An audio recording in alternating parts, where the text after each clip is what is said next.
سلام و وقت بخیر. به خبرهای خوب این هفته خوش آمدید.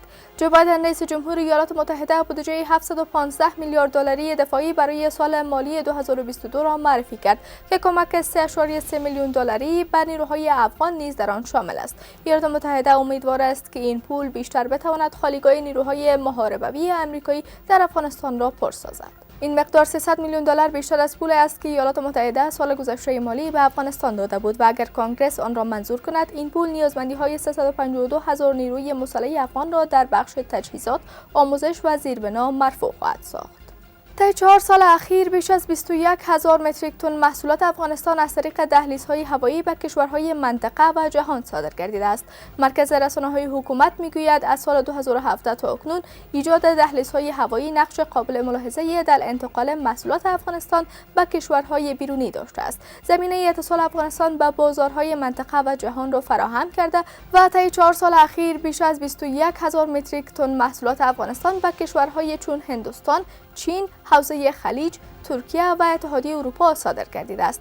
مقامات گفتند جمعاً 1800 پرواز برای انتقال اقلام صادراتی افغانستان به بازارهای منطقه و بین‌المللی صورت گرفته که ارزش مجموعی صادرات این اقلام تا پایان ماه اپریل سال 2021 میلادی بیشتر از 460.5 میلیون دلار می شود. کار اعمار و ساخت سرک لین دوم از پل کمپنی شهر کابل الی بازار درونی ولایت میدان وردک صورت داده شد. وزارت فوایدامه میگوید این سرک دارای 24.5 کیلومتر طول و 11.3 متر عرض می باشد که از ساحه پل کمپنی مربوط ناحیه پنجم شهر کابل آغاز الی بازار درونی ولایت میدان وردک امتداد دارد و به کار اعمار و ساخت ساز آن سرعت داده شده است.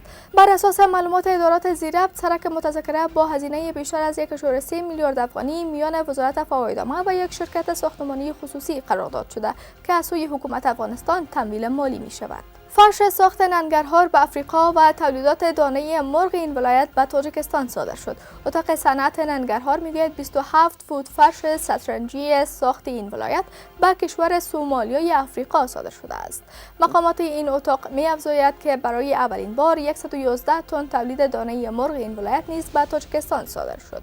قبل از این افغانستان از کشورهای دیگر دانه مرغ و فرش وارد می‌کرد، اما از سال گذشته بدین سو فابریکه‌داران ولایت ننگرهار میگویند که در این دو بخش خودکفا شدند. شرکت جاوید افغان ننگرهار قبل از این چندین ماشین زراعتی ساخت ننگرهار را نیز به تاجیکستان صادر کرده بود. برای نخستین بار در ولایت کندهار مرکز واحد ملی محصولات صادراتی افتتاح گردید. وزارت صنعت و تجارت میگوید با افتتاح مرکز واحد ملی محصولات صادراتی تمام اموال صادراتی که به خارج از کشور صادر میگردد و نیز طی مراحل اموال تجارتی ملی و سکتور خصوصی تحت چتر این واحد صورت میگیرد. همچنان با بهره برداری از این مرکز تسهیلات زیادی برای تاجران ملی فراهم گردیده است.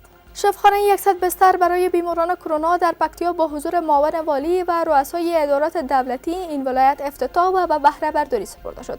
این شفاخانه که در شهر گردیز مرکز ولایت پکتیا موقعیت دارد از سوی شرکت انکشاف ملی اعمار شده که هزینه آن را اداره عملیاتی ریاست جمهوری پرداخته است. مقامات گفتند شفاخانه مذکور مجهز با تمام امکانات طبی پیشرفته می باشد و در خدمت بیماران کرونایی قرار دارد.